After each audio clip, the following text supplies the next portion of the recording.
Prière du soir. 28 mars 2026. Samedi, 5e semaine de Carême, de la Férie. Seigneur Dieu, Père de toute lumière et de toute miséricorde, nous voici ce soir rassemblés devant toi, au seuil de la nuit qui descend doucement sur le monde. Nous posons devant toi nos cœurs, tels qu'ils sont, avec leurs fatigues, leurs joies cachées, leurs blessures silencieuses, leurs espoirs qui parfois vacillent, et leurs élans verts.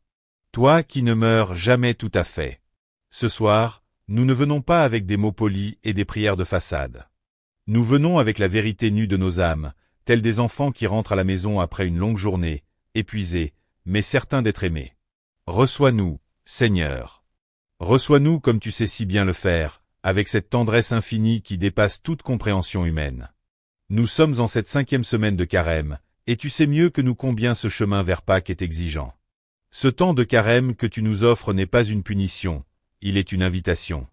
Une invitation à faire comme tu nous l'as demandé par la voix de ton prophète Ézéchiel, nous faire un cœur nouveau et un esprit nouveau. Ézéchiel que nous avons entendu résonner dans nos esprits aujourd'hui. Et ce soir, Seigneur, nous prenons ces paroles au sérieux. Nous ne voulons plus vivre avec des cœurs de pierre. Nous voulons des cœurs qui battent pour toi, des cœurs qui s'émeuvent devant la souffrance du prochain, des cœurs qui savent s'humilier, se repentir et repartir. Seigneur Dieu Tout-Puissant, tu as parlé autrefois par la bouche de ton prophète, et tu as dit avec une force qui traversait les siècles, « Je vais rassembler mon peuple. Je vais le ramener. Je vais en faire une seule nation sur les montagnes d'Israël. » Ces paroles ne sont pas restées enfermées dans l'Ancien Testament. Ces paroles résonnent encore ce soir, ici, maintenant, dans nos vies. Car toi, Seigneur, tu es toujours à l'œuvre. Tu rassembles encore. Tu réconcilies encore. Tu ramènes encore les brebis perdues. Et ce soir, je te demande, avec toute la force de mon âme, de continuer ton œuvre de rassemblement dans ma vie, dans ma famille, dans mon Église, dans ce monde si fracturé et si divisé. Père, combien de fois avons-nous été dispersés, nous aussi?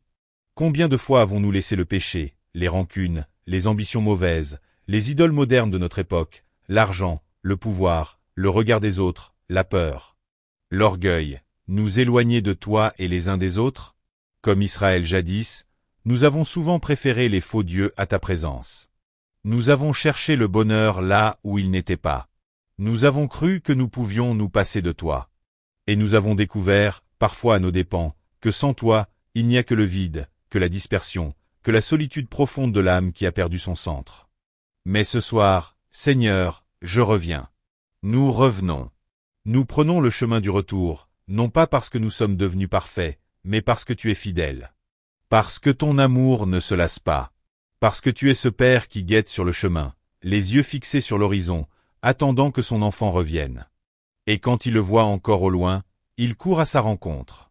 Tu cours vers nous ce soir, Seigneur. Et nous courons vers toi. Ton prophète a proclamé, « Je les purifierai. Ils seront mon peuple et moi je serai leur Dieu. » Quelle promesse bouleversante, Seigneur. Quelle promesse d'une audace divine. Toi, le Tout-Saint, le Tout-Puissant, le Créateur de l'univers, tu désires être notre Dieu. Tu désires habiter parmi nous. Tu veux mettre ton sanctuaire au milieu de nous. Et ce sanctuaire, nous savons maintenant qu'il a un nom, il a un visage, il a un cœur qui bat. Ce sanctuaire, c'est Jésus, ton Fils bien-aimé, le bon berger qui donne sa vie pour ses brebis. Et justement, ce soir, nous méditons l'évangile de Jean, ce passage bouleversant qui nous révèle comment les grands prêtres et les pharisiens, effrayés par les signes accomplis par Jésus, notamment la résurrection de Lazare, ont décidé de le faire mourir. Ils délibéraient entre eux avec angoisse et calcul politique. Ils avaient peur. Peur de perdre leur pouvoir. Peur des Romains. Peur du peuple qui commençait à croire massivement en Jésus. Et dans cette peur, ils ont pris la pire des décisions. Ils ont choisi d'éliminer la lumière plutôt que d'entrer dans la lumière. Seigneur, préserve-nous de cette cécité spirituelle. Préserve-nous de ces moments où, par peur, par calcul, par attachement à nos petits pouvoirs et à nos petits conforts, nous fermons les yeux sur ta vérité. Préserve-nous de préférer nos certitudes humaines à ton amour divin. Car il est tellement plus facile de défendre nos positions acquises que de nous laisser transformer par toi. Il est tellement plus confortable de rester dans nos habitudes religieuses que de nous laisser renouveler de fond en comble par l'Esprit Saint. Mais voici ce qui est extraordinaire, Seigneur, et ce qui me remplit d'émerveillement chaque fois que j'y pense. Caïphe, ce grand prêtre ambitieux, ce politicien religieux. Calculateur, ce homme qui cherchait à protéger ses intérêts en condamnant ton fils, Caïphe a dit malgré lui une vérité prophétique. Il a dit, « Il vaut mieux qu'un seul homme meure pour le peuple. » Et l'évangéliste Jean nous précise avec une délicatesse théologique admirable, ce qu'il disait là ne venait pas de lui-même. Même à travers les lèvres d'un homme qui complotait contre toi, Seigneur, tu as parlé. Même à travers un instrument d'aine, ta vérité d'amour a percé. N'est-ce pas là le signe le plus bouleversant de ta souveraineté, Père? Tu es capable de tirer ta gloire de n'importe quelle situation, même des situations les plus sombres, les plus injustes, les plus tragiques. Tu es capable de faire de la croix de ton Fils le plus grand acte d'amour de l'histoire. Tu es capable de transformer la mort en résurrection, la honte en gloire, les ténèbres en lumière éclatante. Et ce n'était pas seulement pour la nation juive, précise l'Évangile. C'était afin de rassembler dans l'unité les enfants de Dieu dispersés. Voilà, Seigneur. Voilà le cœur battant de toute cette histoire. Voilà pourquoi Jésus est mort. Pas seulement pour un peuple. Pas seulement pour une religion. Pas seulement pour une époque. Mais pour tous les enfants de Dieu dispersés. Pour tous les hommes et toutes les femmes de tous les temps et de tous les lieux qui étaient éloignés du Père. Pour nous. Pour moi. Pour chacun de ceux qui écoutent cette prière ce soir. Seigneur Jésus, tu es mort pour moi. Tu es mort pour rassembler en moi ceux qui étaient dispersés. Car je suis dispersé, Seigneur. Je le sais. Je le ressens parfois profondément. Je cours dans 1000 directions à la fois. Ma pensée est éparpillée. Mes désirs se contredisent. Mes énergies sont fragmentées. Je veux te servir, et je me laisse distraire. Je veux aimer, et la fatigue ou l'égoïsme me retient. Je veux prier, et le monde m'envahit. Je suis un homme dispersé, une femme dispersée, et tu viens ce soir pour me rassembler. Tu viens pour réunifier ce qui est brisé en moi. Tu viens pour que je sois, non plus un archipel d'îlots épars, mais un continent unifié sous ton règne d'amour. Rassemble-moi, Seigneur Jésus. Rassemble-moi autour de toi. Fais de moi un cœur unifié, un cœur dont toi seul est le centre, le pôle magnétique, la boussole et l'horizon. Fais de moi un enfant de Dieu qui ne soit plus dispersé, mais réuni. Réuni en toi. Réuni par toi. Réuni pour toi. Et ce que tu accomplis en moi, accomplis-le aussi dans nos familles, Seigneur. Combien de familles sont dispersées ce soir? Combien de couples brisés, de relations père-fils ou mère-fille qui se sont effondrées, de fraternités détruites par les héritages mal partagés, les mots cruels, les malentendus. Répétez, les rancunes qui se sont cristallisées comme du marbre froid? Ce soir, Seigneur, je te présente toutes ces familles dispersées. Je te les offre comme Ézéchiel offrait la vision des ossements desséchés dans la plaine. Et je te dis, toi seul sais, toi seul peux. Toi seul es capable de remettre ces os ensemble, d'y faire souffler ton esprit, et de les relever vivants. Fais souffler ton esprit sur nos familles, Seigneur. Fais souffler ton esprit sur nos églises. Car nos communautés chrétiennes, elles aussi, ont besoin de ce rassemblement que tu promets.